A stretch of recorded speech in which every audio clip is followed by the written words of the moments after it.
Moby Dick, by Herman Melville, chapters 59 to 63. Chapter 59. Squid.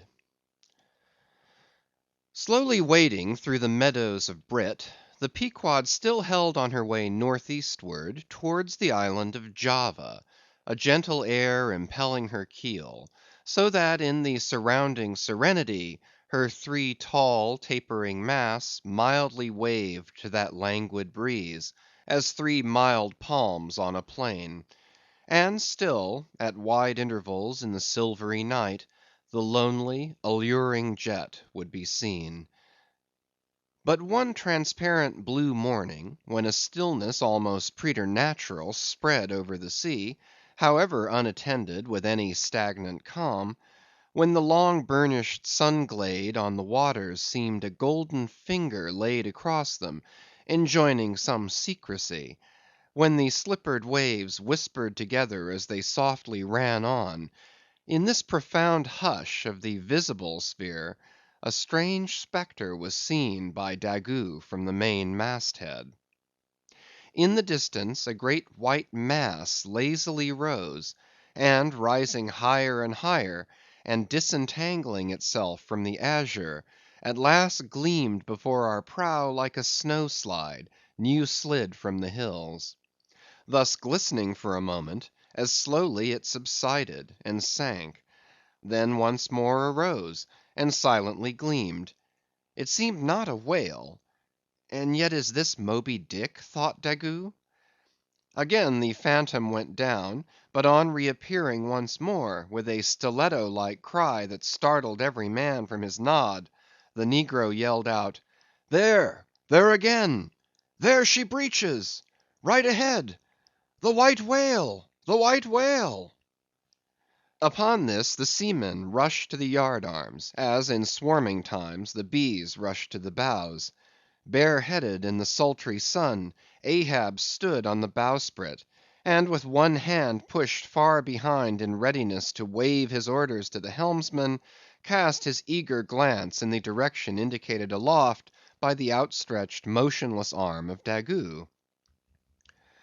Whether the flitting attendance of one still and solitary jet had gradually worked upon Ahab, so that he was now prepared to connect the ideas of mildness and repose with the first sight of the particular whale he pursued; however this was, or whether his eagerness betrayed him, whichever way it might have been, no sooner did he distinctly perceive the white mass, than with a quick intensity he instantly gave orders for lowering. The four boats were soon on the water, Ahab's in advance, and all swiftly pulling towards their prey. Soon it went down; and while, with oars suspended, we were awaiting its reappearance, lo! in the same spot where it sank, once more it slowly rose. Almost forgetting for a moment all thoughts of Moby Dick, we gazed at the most wondrous phenomenon which the secret seas have hitherto revealed to mankind. A vast pulpy mass, furlongs in length and breadth, of a glancing cream color, lay floating on the water; innumerable long arms radiating from its center, and curling and twisting like a nest of anacondas, as if blindly to clutch at any hapless object within reach. No perceptible face or front did it have; no conceivable token of either sensation or instinct; but undulated there on the billows, an unearthly, formless, chance‐like apparition of life. As with a low sucking sound it slowly disappeared again, Starbuck, still gazing at the agitated waters where it had sunk, with a wild voice exclaimed, "Almost rather had I seen Moby Dick and fought him, than to have seen thee, thou white ghost." "What was it, sir?" said Flask. "The great live squid, which, they say, few whale ships ever beheld, and returned to their ports to tell of it." But Ahab said nothing. Turning his boat, he sailed back to the vessel, the rest as silently following. Whatever superstitions the sperm whalemen in general have connected with the sight of this object, Certain it is, that a glimpse of it being so very unusual, that circumstance has gone far to invest it with portentousness. So rarely is it beheld, that though one and all of them declare it to be the largest animated thing in the ocean, yet very few of them have any but the most vague ideas concerning its true nature and form. Notwithstanding, they believe it to furnish the sperm whale his only food. For though other species of whales find their food above water, and may be seen by man in the act of feeding, the spermaceti whale obtains his whole food in unknown zones below the surface; and only by inference is it that any one can tell of what precisely that food consists. At times, when closely pursued, he will disgorge what are supposed to be the detached arms of the squid; some of them, thus exhibited, exceeding 20 and 30 feet in length. They fancy that the monster to which these arms belonged ordinarily clings by them to the bed of the oceans, and that the sperm whale, unlike other species, is supplied with teeth in order to attack and tear it. There seems some ground to imagine that the great Kraken of Bishop Pontoppidan may ultimately resolve itself into squid. The manner in which the bishop describes it, as alternately rising and sinking, with some other particulars he narrates, in all this the two correspond. But much abatement is necessary with respect to the incredible bulk he assigns it. By some naturalists who have vaguely heard rumors of the mysterious creature here spoken of, it is included among the class of cuttle fish, to which, indeed, in certain external respects, it would seem to belong, but only as the anak of the tribe. CHAPTER 60. The Line. With reference to the whaling scene shortly to be described, as well as for the better understanding of all similar scenes elsewhere presented, I have here to speak of the magical, sometimes horrible, whale line. The line originally used in the fishery was of the best hemp, slightly vapored with tar, not impregnated with it, as in the case of ordinary ropes. For while tar, as ordinarily used, makes the hemp more pliable to the rope maker, and also renders the rope itself more convenient to the sailor for common ship use, yet not only would the ordinary quantity too much stiffen the whale line for the close coiling to which it must be subjected, but as most seamen are beginning to learn, tar in general by no means adds to the rope's durability or strength, however much it may give it compactness and gloss. Of late years, the Manilla rope has, in the American fishery, almost entirely superseded hemp as a material for whale lines; for though not so durable as hemp, it is stronger and far more soft and elastic, and I will add, since there is an æsthetics in all things, is much more handsome and becoming to the boat than hemp. Hemp is a dusky, dark fellow, a sort of Indian; but Manilla is as a golden‐haired Circassian to behold. The whale line is only 2/3 of an inch in thickness. At first sight you would not think it so strong as it really is. By experiment, its 1 in 50 yarns will each suspend a weight of 120 pounds, so that the whole rope will bear a strain nearly equal to 3 tons. In length, the common sperm whale line measures something over 200 fathoms. Towards the stern of the boat it is spirally coiled away in the tub; not like the worm pipe of a still, though, but so as to form one round, cheese shaped mass of densely bedded sheaves or layers of concentric spiralizations, without any hollow but the heart, or minute vertical tube formed at the axis of the cheese. As the least tangle or kink in the coiling would, in running out, infallibly take somebody's arm, leg, or entire body off, the utmost precaution is used in stowing the line in its tub.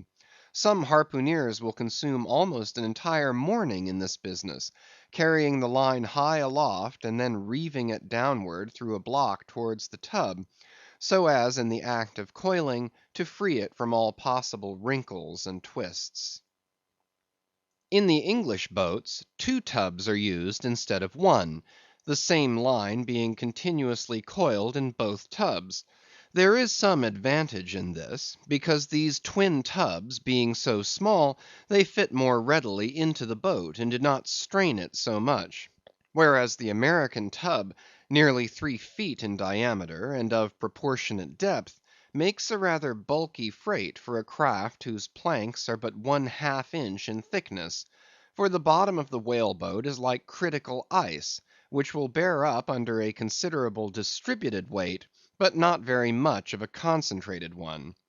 When the painted canvas cover is clapped on the American line tub, the boat looks as if it were pulling off with a prodigious great wedding cake to present to the whales.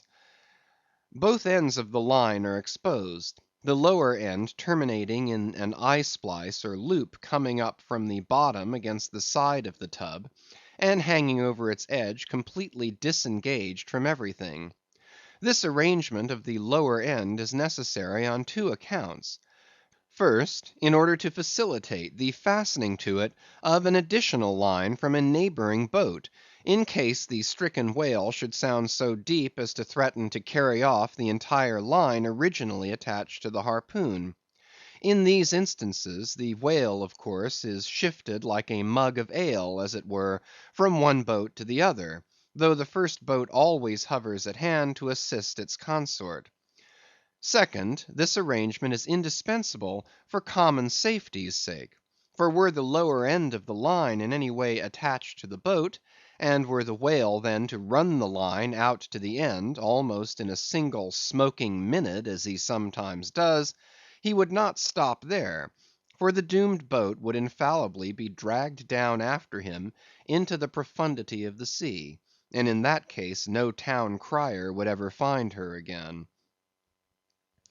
Before lowering the boat for the chase, the upper end of the line is taken aft from the tub, and passing round the loggerhead there, is again carried forward the entire length of the boat, resting crosswise upon the loom or handle of every man's oar, so that it jogs against his wrist in rowing; and also passing between the men, as they alternately sit at the opposite gunwales, to the leaded chocks or grooves in the extreme pointed prow of the boat, where a wooden pin or skewer the size of a common quill prevents it from slipping out.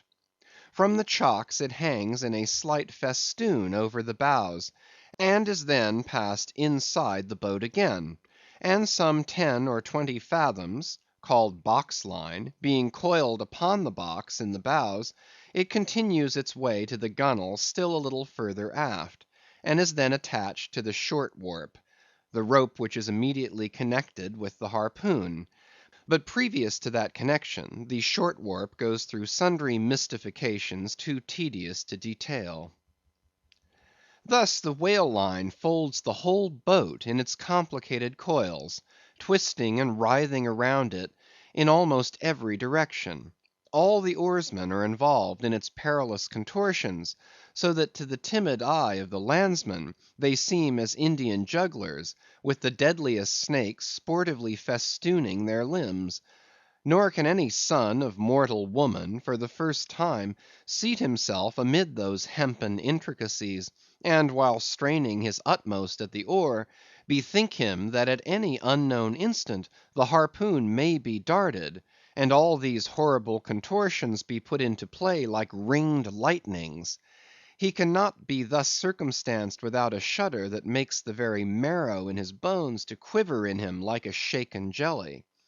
Yet habit, strange thing, what cannot habit accomplish? Gayer sallies, more merry mirth, better jokes, and brighter repartees you never heard over your mahogany, than you will hear over the half-inch white cedar of the whale boat, when thus hung in hangman's nooses; and like the 6 burghers of Calais before King Edward, the 6 men composing the crew pull into the jaws of death with a halter around every neck, as you may say. Perhaps a very little thought will now enable you to account for those repeated whaling disasters, some few of which are casually chronicled, of this man or that man being taken out of the boat by the line and lost. For when the line is darting out, to be seated then in the boat is like being seated in the midst of the manifold whizzings of a steam engine in full play, when every flying beam and shaft and wheel is grazing you. It is worse, for you cannot sit motionless in the heart of these perils, because the boat is rocking like a cradle, and you are pitched one way and the other, without the slightest warning, and only by a certain self-adjusting buoyancy and simultaneousness of volition and action can you escape being made a Mazeppa of, and run away with where the all-seeing sun himself could never pierce you out.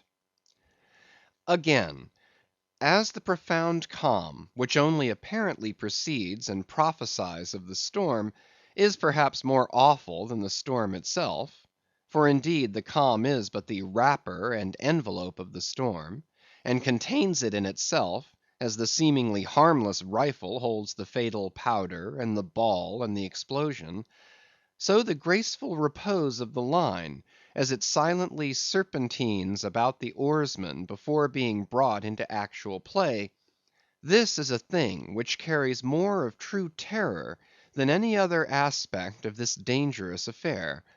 But why say more? All men live enveloped in whale lines. All are born with halters round their necks. But it is only when caught in the swift, sudden turn of death that mortals realize the silent, subtle, ever-present perils of life. And if you be a philosopher, though seated in a whale-boat, you would not at heart feel one whit more of terror than though seated before your evening fire with a poker and not a harpoon by your side. CHAPTER 61. Stubb Kills a Whale. If to Starbuck the apparition of the squid was a thing of portents, to Queequeg it was quite a different object. "When you see him quid," said the savage, honing his harpoon in the bow of his hoisted boat, "then you quick see him parm whale." The next day was exceedingly still and sultry, and with nothing special to engage them, the Pequod's crew could hardly resist the spell of sleep induced by such a vacant sea. For this part of the Indian Ocean through which we were voyaging is not what whalemen call a lively ground; that is, it affords fewer glimpses of porpoises, dolphins, flying fish, and other vivacious denizens of more stirring waters, than those off the Rio de la Plata, or the inshore ground off Peru.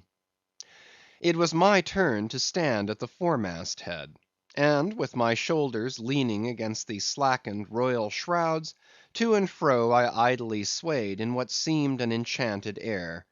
No resolution could withstand it.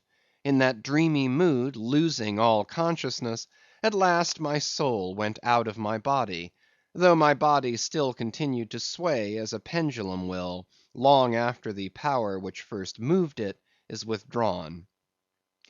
Ere forgetfulness altogether came over me, I had noticed that the seamen at the main and mizzen mast heads were already drowsy; so that at last all three of us lifelessly swung from the spars; and for every swing that we made, there was a nod from below from the slumbering helmsman. The waves, too, nodded their indolent crests; and across the wide trance of the sea, east nodded to west, and the sun over all. Suddenly bubbles seemed bursting beneath my closed eyes; like vices my hands grasped the shrouds; some invisible, gracious agency preserved me; with a shock I came back to life; and lo! close under our lee, not 40 fathoms off, a gigantic sperm whale lay rolling in the water like the capsized hull of a frigate, his broad glossy back of an Ethiopian hue, glistening in the sun's rays like a mirror. But lazily undulating in the trough of the sea, and ever and anon tranquilly spouting his vapory jet, The whale looked like a portly burgher smoking his pipe of a warm afternoon. But that pipe, poor whale, was thy last. As if struck by some enchanter's wand, the sleepy ship and every sleeper in it all at once started into wakefulness, and more than a score of voices from all parts of the vessel, simultaneously with the three notes from aloft, shouted forth the accustomed cry, as the great fish slowly and regularly spouted the sparkling brine into the air. "Clear away the boats! Luff!" cried Ahab; and obeying his own order, he dashed the helm down before the helmsman could handle the spokes. The sudden exclamations of the crew must have alarmed the whale, and ere the boats were down, majestically turning, he swam away to the leeward; but with such a steady tranquillity, and making so few ripples as he swam, that thinking after all he might not as yet be alarmed, Ahab gave orders that not an oar should be used, and no man must speak but in whispers. So, seated like Ontario Indians on the gunwales of the boats, we swiftly but silently paddled along, the calm not admitting of the noiseless sails being set. Presently, as we thus glided in chase, the monster perpendicularly flitted his tail 40 feet into the air, and then sank out of sight like a tower swallowed up. "There go flukes!" was the cry; an announcement immediately followed by Stubb's producing his match and igniting his pipe; for now a respite was granted. After the full interval of his sounding had elapsed, the whale rose again, and being now in advance of the smoker's boat, and much nearer to it than any of the others, Stubb counted upon the honor of the capture. It was obvious now that the whale had at length become aware of his pursuers. All silence of cautiousness was therefore no longer of use; paddles were dropped, and oars came loudly into play; and still puffing at his pipe, Stubb cheered on his crew to the assault. Yes, a mighty change had come over the fish. All alive to his jeopardy, he was going head out, that part obliquely projecting from the mad yeast which he brewed. Footnote: It will be seen in some other place of what a very light substance the entire interior of the sperm whale's enormous head consists. Though apparently the most massive, it is by far the most buoyant part about him; so that with ease he elevates it in the air, and invariably does so when going at his utmost speed. Besides, such is the breadth of the upper part of the front of his head, and such the tapering cutwater formation of the lower part, that by obliquely elevating his head, he thereby may be said to transform himself from a bluff-bowed sluggish galliot into a sharp-pointed New York pilot boat. "Start her! Start her, my men! Don't hurry yourselves; take plenty of time; but start her like thunderclaps, that's all!" cried Stubb, spluttering out the smoke as he spoke. "Start her now! Give 'em the long and strong stroke, Tashtego! Start her, Tash, my boy; start her all; but keep cool, keep cool; cucumbers is the word. Easy, easy; only start her like grim death and grinning devils, and raise the buried dead perpendicular out of their graves, boys. That's all. Start her!" "Woo hoo! Wahee!" screamed the Gay Header in reply, raising some old war whoop to the skies, as every oarsman in the strained boat involuntarily bounced forward with the one tremendous leading stroke which the eager Indian gave. But his wild screams were answered by others quite as wild. "Ki hee! Ki hee!" yelled Daggoo, straining forwards and backwards on his seat, like a pacing tiger in his cage. "Kala! Kooloo!" howled Queequeg, as if smacking his lips over a mouthful of grenadier's steak. And thus, with oars and yells, the keels cut the sea. Meanwhile, Stubb, retaining his place in the van, still encouraged his men to the onset, all the while puffing the smoke from his mouth. Like desperadoes they tugged and they strained, till the welcome cry was heard, "Stand up, Tashtego! Give it to him!" The harpoon was hurled. "Stern all!" The oarsmen backed water. The same moment something went hot and hissing along every one of their wrists. It was the magical line. An instant before, Stubb had swiftly caught 2 additional turns with it round the loggerhead, whence, by reason of its increased rapid circlings, a hempen blue smoke now jetted up and mingled with the steady fumes from his pipe. As the line passed round and round the loggerhead, so also just before reaching that point, it blisteringly passed through and through both of Stubb's hands, from which the hand cloths or squares of quilted canvas sometimes worn at these times had accidentally dropped. It was like holding an enemy's sharp 2-edged sword by the blade, and that enemy all the time striving to wrest it out of your clutch. "Wet the line! Wet the line!" cried Stubb to the tub oarsman, him seated by the tub, who, snatching off his hat, dashed sea water into it. Footnote: partly to show the indispensableness of this act, it may here be stated, that in the old Dutch fishery, a mop was used to dash the running line with water. In many other ships, a wooden piggin or baler is set apart for that purpose. Your hat, however, is the most convenient. End of footnote.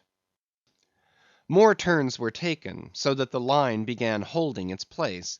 The boat now flew through the boiling water, like a shark all fins. Stubb and Tashtego here changed places, stem for stern; a staggering business, truly, in that rocking commotion. From the vibrating line extending the entire length of the upper part of the boat, and from its now being more tight than a harp string, you would have thought the craft had 2 keels, one cleaving the water, the other the air, as the boat churned on through both opposing elements at once. A continual cascade played at the bows, a ceaseless whirling eddy in her wake; and at the slightest motion from within, but even of a little finger, the vibrating, cracking craft canted over her spasmodic gunwale into the sea. Thus they rushed, each man with might and main clinging to his seat, to prevent being tossed to the foam; and the tall form of Tashtego at the steering oar crouching almost double, in order to bring down his centre of gravity. Whole Atlantics and Pacifics seemed passed as they shot on their way, till at length the whale somewhat slackened his flight. "Haul in! Haul in!" cried Stubb to the bowsman; and facing round towards the whale, all hands began pulling the boat up to him, while yet the boat was being towed on. Soon ranging up by his flank, Stubb, firmly planting his knee in the clumsy cleat, darted dart after dart into the flying fish; at the word of command, the boat alternately sterning out of the way of the whale's horrible wallow, and then ranging up for another fling. The red tide now poured from all sides of the monster, like brooks down a hill. His tormented body rolled, not in brine, but in blood, which bubbled and seethed for furlongs behind in their wake. The slanting sun playing upon this crimson pond in the sea, sent back its reflection into every face, so that they all glowed to each other like red men. And all the while, jet after jet of white smoke was agonizingly shot from the spiracle of the whale, and vehement puff after puff from the mouth of the excited headsman, as at every dart, hauling in upon his crooked lance, by the line attached to it, Stubb straightened it again and again, by a few rapid blows against the gunwale, and then again and again sent it into the whale. "Pull up! Pull up!" he now cried to the bowsman, as the waning whale relaxed in his wrath. "Pull up! Close to!" and the boat ranged along the fish's flank.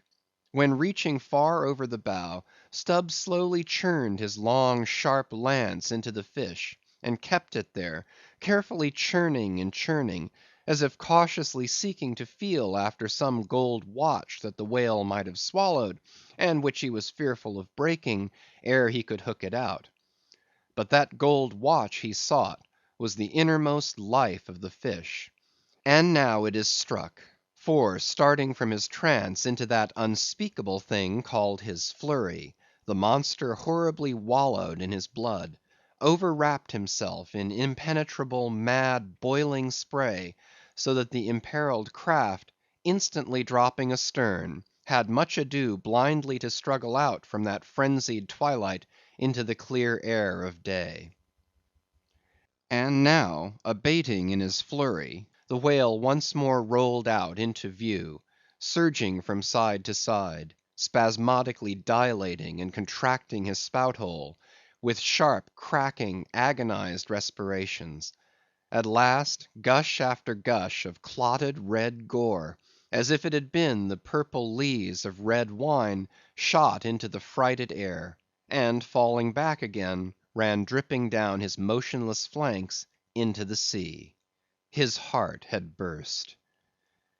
"He's dead, Mr. Stubb," said Tashtego. "Yes, both pipes smoked out." And withdrawing his own from his mouth, Stubb scattered the dead ashes over the water, and for a moment stood thoughtfully eyeing the vast corpse he had made. CHAPTER 62. The Dart. A word concerning an incident in the last chapter.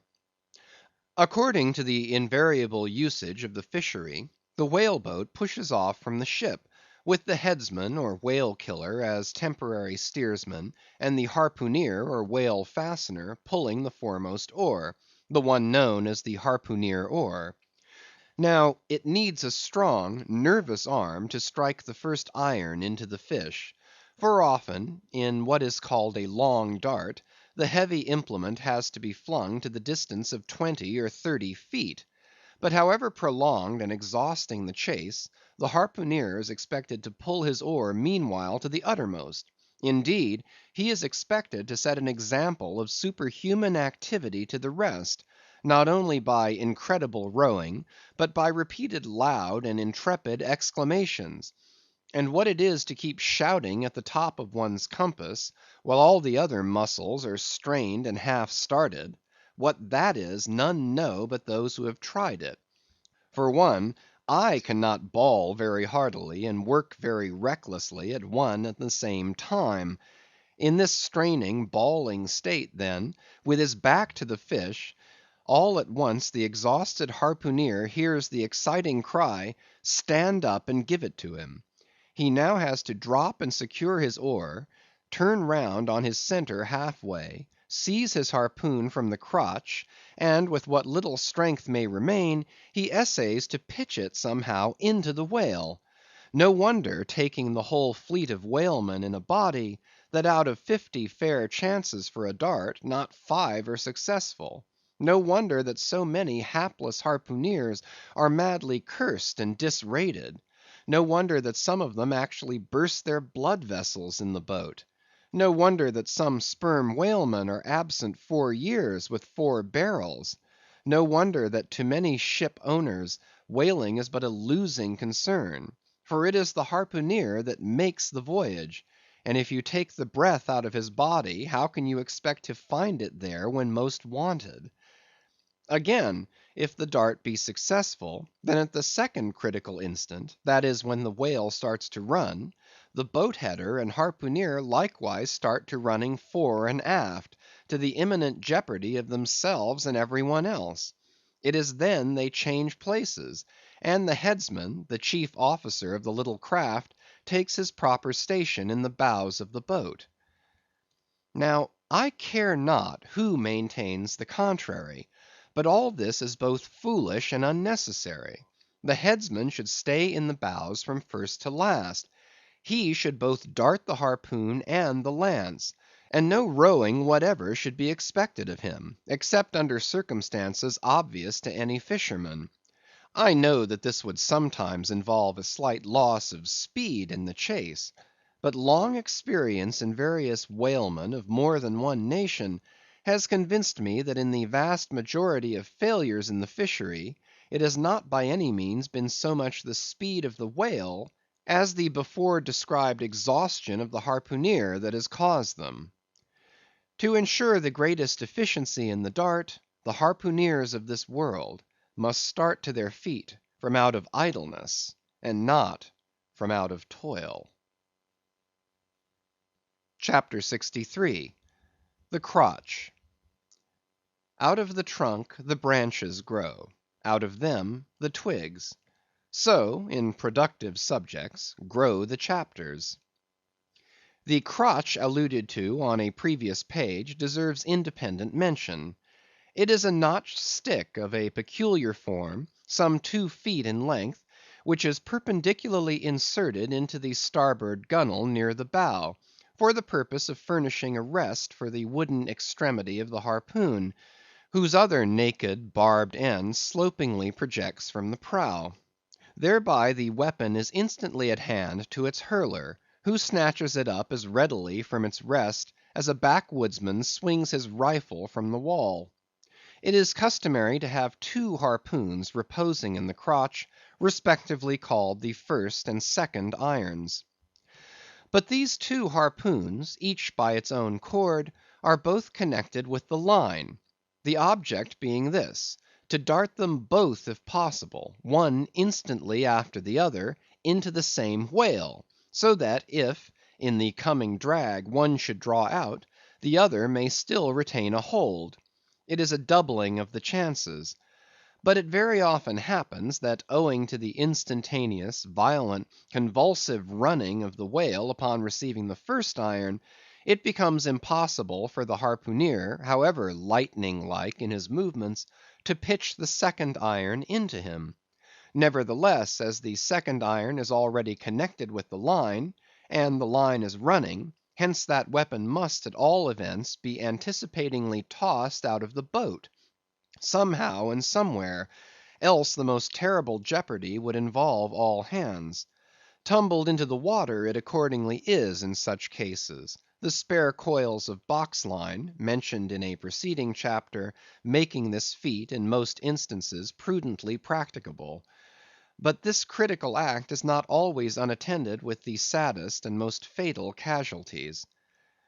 Furthermore, you must know that when the second iron is thrown overboard, it thenceforth becomes a dangling, sharp‐edged terror, skittishly curvetting about both boat and whale, entangling the lines or cutting them, and making a prodigious sensation in all directions.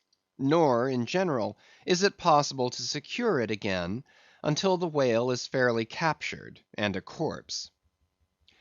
Consider, now, how it must be in the case of 4 boats, all engaging one unusually strong, active, and knowing whale, when, owing to these qualities in him, as well as to the 1,000 concurring accidents of such an audacious enterprise, 8 or 10 loose second irons may be simultaneously dangling about him. For, of course, each boat is supplied with several harpoons to bend on to the line, should the first one be ineffectually darted without recovery.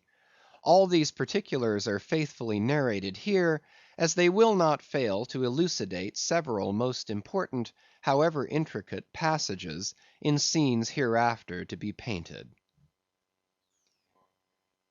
End of chapters 59 to 63.